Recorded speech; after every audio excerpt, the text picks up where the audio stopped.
देश में जब भी आतंकवाद के खिलाफ एक्शन लिया जाता है तो उसे हिंदू मुस्लिम एंगल दे दिया जाता है। एक वीडियो सामने आया है जो कि बताता है कि किस तरीके से देश के मुसलमानों को देश के खिलाफ भड़काया जा रहा है, उन्हें डराया जा रहा है। और ये कोई और नहीं बल्कि मुस्लिम समुदाय में ही जो ऊंचे ओहदे पर ऊंचे पद पर बैठे हैं वो खुद ये काम कर रहे हैं। आखिर क्या है इस वीडियो में और उसके साथ ही कौन है वो शख्स जो कि इस तरीके से घटिया विचारधारा के तहत देश के मुसलमानों को देश के खिलाफ ही भड़का रहा है। इस पर आज विस्तार से बात करने जा रहे हैं।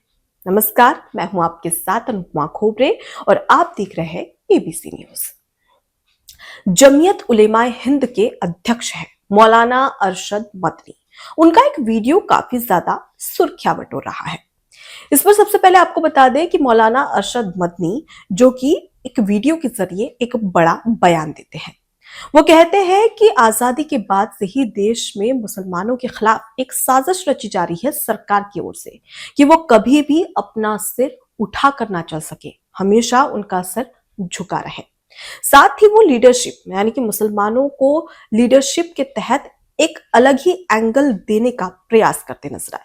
वो ये कहते हैं कि जब न्यूयॉर्क का मेयर कोई मुसलमान बन सकता है, जब लंदन का मेयर एक खान बन सकता है, लेकिन हिंदुस्तान में किसी भी यूनिवर्सिटी का वाइस चांसलर एक मुसलमान नहीं बन सकता है। मुसलमानों की लीडरशिप को इन्होंने लगातार गिराने की कोशिश की है, यानी कि वो सरकार को दोष देते नजर आ रहे हैं। मेरा मानना है कि मौलाना अरशद मदनी को भारत के इतिहास को पढ़ लेना चाहिए। उन्हें पता ही नहीं है कि भारत में कई ऐसे बड़े लोग हैं, कई ऐसे मुसलमान हैं जो कि अच्छे खासे पद पर रहे हैं और अब भी रह रहे हैं। जी हाँ, शायद इन्हें पता नहीं है कि कौन है APJ Abdul Kalam, missile man और देश के 11वें राष्ट्रपति एपीजे अब्दुल कलाम, वो भी एक मुसलमान थे। अगर जिस तरीके से मौलाना अरशद मदनी ये बातें कह रहे हैं वो बिल्कुल भी निराधार है। वो इसलिए क्योंकि अगर हम बात करें तो एपीजे अब्दुल कलाम जिन्हें मिसाइल मैन कहा जाता है, और इनका नाम सुनते ही हम सब में एक सम्मान की भावना आती है, एक गर्व महसूस होता है।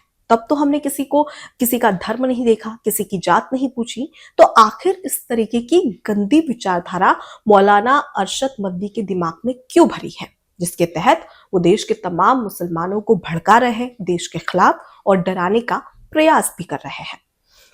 उसके साथ ही साथ इन्होंने कहा कि देश में ऐसी कोई भी यूनिवर्सिटी नहीं है जहां पर वाइस चांसलर कोई मुसलमान हो। इन्हें शायद पता नहीं है कि जामिया मिलिया इस्लामिया देश की सबसे महत्वपूर्ण यूनिवर्सिटी, सबसे बड़ी यूनिवर्सिटीज में से एक है जामिया मिलिया इस्लामिया।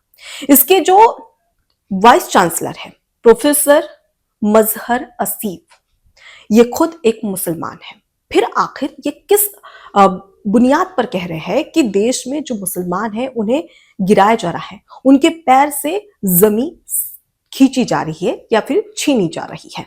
एक तरीके से कहीं ना कहीं मुसलमानों को देश के प्रति भड़काने की कोशिश यहां पर मौलाना अरशद मदनी करते नजर आ रहे हैं। सबसे बड़ी बात आपको बता दें कि आखिर मौलाना अरशद मदनी ने यह बयान क्यों दिया। दरअसल उन्होंने इसलिए बयान दिया क्योंकि हम जानते हैं कि अल फलाह यूनिवर्सिटी का जो चेयरमैन है जावेद अहमद, उसे फिलहाल कस्टडी में लिया गया है। ईडी ने कस्टडी में लिया है, हिरासत में लिया है, जिसके तहत पूछताछ की जा रही है। आपको याद होगा कि दिल्ली में 10 नवंबर की शाम 6:52 पर दिल्ली के लाल किला मेट्रो स्टेशन के पास एक ब्लास्ट होता है कार में। जब जांच होती है तब पता चलता है कि ये आतंकवादी हमला था, यानी कि एक आतंकवादी ब्लास्ट था जिसमें पुलवामा का जो डॉक्टर है मोहम्मद अबू नबी, जो कि इस तरीके की घटना को अंजाम देता है। और इसी के तहत जांच होती है और उसके साथ ही जो ईडी है, जांच एजेंसी है, उनके सामने कई जानकारी निकलकर सामने आती है, जिसमें जो अल फलाह यूनिवर्सिटी के 3 डॉक्टर्स को भी हिरासत में लिया गया। क्यों? क्योंकि उनके पास में 2900 किलो एक तरीके से कहा जा सकता है कि विस्फोटक सामग्री बरामद की गई, कई बड़े हथियार बरामद किए गए। उसके साथ ही जब जांच की तो पता चला कि आतंकवादी घटनाओं में संलिप्त थे और देश में कई बड़ी आतंकवादी घटनाओं को अंजाम देने की फिराक में थे। अब ऐसे में प्रोफेसर जो आतंकी डॉक्टर्स हैं, यानी कि प्रोफेसर शाहीन हो, प्रोफेसर उसके साथ माफ कीजिएगा डॉक्टर शाहीन हो, डॉक्टर मुजबिल हो या डॉक्टर आदिल अहमद, ये सभी को हिरासत में लिया गया है और इनसे पूछताछ की जा रही है। और इनके पास में जो हथियार है, जो बारूद है, विस्फोटक सामग्री है, इसके तहत ये बहुत बड़ी आतंकवादी घटना को अंजाम देने वाले थे। अब इसी के तहत जो अल फलाह यूनिवर्सिटी है वो जांच के दायरे में आई है, क्योंकि तीनों जो आतंकवादी डॉक्टर्स है वो इसी यूनिवर्सिटी में काम कर रहे थे, जिसके तहत अब ईडी की टीम, पुलिस की टीम जांच कर रही है। और इसे ही लेकर यहाँ पर जो जमीयत उलेमा हिंद के अध्यक्ष है मौलाना अरशद मदनी, वो इस तरीके का बयान देते हैं। वो ये कहते हैं कि देश में किसी भी यूनिवर्सिटी का कोई वाइस चांसलर मुसलमान नहीं बन सकता। अगर वो वाइस चांसलर बन गया तो उसका हश्र वही होगा जो आजम खान का हुआ, यानी कि सलाखों के पीछे।